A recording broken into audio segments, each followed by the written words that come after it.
فَإِنْ آمَنُوا بِمِثْلِ مَا آمَنْتُمْ بِهِ فَقَدِ اهْتَدَوْا. میرا محبوبہ یہ میری طرف سے اعلان کر دے، یہ میری طرف سے پیغام دے دے قیامت تک آنے والے انسانوں کو.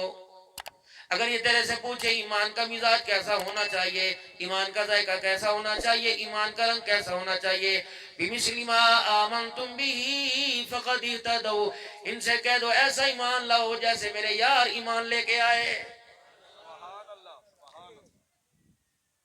ایمان تو آپ بھی لے کے آئے، میں بھی لے کے آئے، آپ کے میرے اماں ابا لے کے آئے، بہن بھائی لے کے آئے، لیکن صحابہ کے ایمان کے تذکرے اللہ کے قرآن میں کیوں بیان کیے گئے؟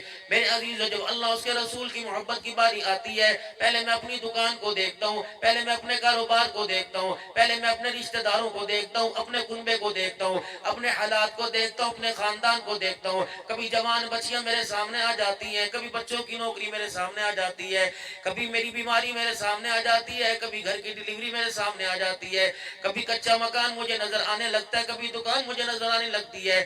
آپ کے اور صحابہ کے، ہمارے ایمان اور صحابہ کے ایمان میں ہی فرق تھا. میرے عزیزو، جب آواز لگے ہمیں مکان نظر آتا ہے، جب آواز لگا کرتی تھی صحابہ کو آمنہ کا لال نظر آتا تھا. کتنا فرق ہے. اگر کوئی بندہ سخاوت کرتا ہے، اگر بندہ کوئی اللہ کے راستے میں دیتا ہے، اگلا بندہ بچ جائے اسے شاباشی دینے کے، اگلا بندہ بچ جائے اسے میرے عزیزوں اسے اپریشیٹ کرنے کے، اگلا بندہ اس کو اور اس کے دل جوئی کرنے کے، بلکہ کہے گا یار اتنا بھی نہیں کیا کرتے، یار ذرا تھوڑا سوچ سمجھ لیا کر، آنے والے وقتوں کے اندر پتہ نہیں کیا حالات ہے، آنے والے وقتوں کے اندر پتہ نہیں کیا حالات ہے، آنے والے وقتوں کے اندر پتہ نہیں کیا مزاج بنے گا. یار تو بے وقوفی والی باتیں کرتا ہے، بچوں والی باتیں کرتا ہے. اللہ جل شانہ نے فرمایا دے، لیکن اتنا تو نہ دے کہ تیرے بچے یتیم ہو جائیں، تیرے بچے فقیر ہو جائیں. اللہ اکبر. یا تو بے وقوف ہے. یہی بات تو وہ لوگ کہا کرتے تھے جن کو مالک کائنات نے منہ توڑ جواب دیا، وَإِذَا قِيلَ لَهُمْ آمِنُوا كَمَا آمَنَ النَّاسُ قَالُوا وَنُؤْمِنُ كَمَا آمَنَ السُّفَهَاءُ. کہا کرتے تھے تن کے کپڑوں کا سودا کر دیا، مال اولاد کا سودا کر دیا، جان قربان کر دی، کنبے برادری قربان کر دیے. انہوں نے کچھ نہ دیکھا بلکہ آپ نہ اپنا حال نہ دیکھا کہ ایسے لوگ عقل مند نہیں ہوا کرتے، ایسے لوگ بے وقوف ہوا کرتے ہیں.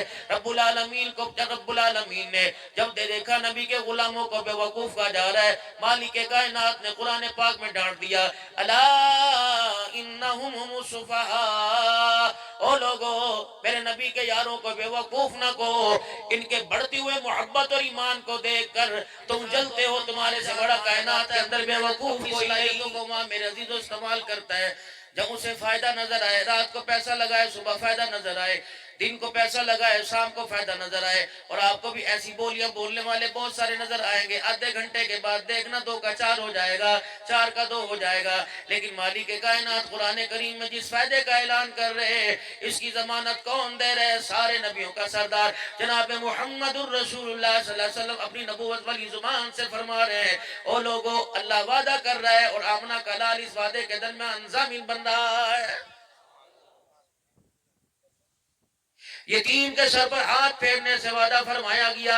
میرے عزیزو، روتے ہوئے کو ہنسانے پر وعدہ فرمایا گیا، بھوکے کو کھانا کھلانے پہ وعدہ فرمایا گیا، 2 لڑووں میں صلح کروانے پہ فائدہ کروایا تو میرے عزیزو وعدہ فرمایا گیا. میرے عزیزو، یہ بھی تو ارشاد فرمایا تھا، او لوگو سلام کو عام کر دو، بھوکے کو کھانا کھلا دو، لڑے ہوئے میں صلح کرا دو، رات کو خدا کو مصلی پہ کھڑے ہو کے دکھا دو. جو یہ کام کرے گا میرے عزیزو ہنستا ہوا قیامت کے دن جنت الفردوس کے اندر چلا جائے گا.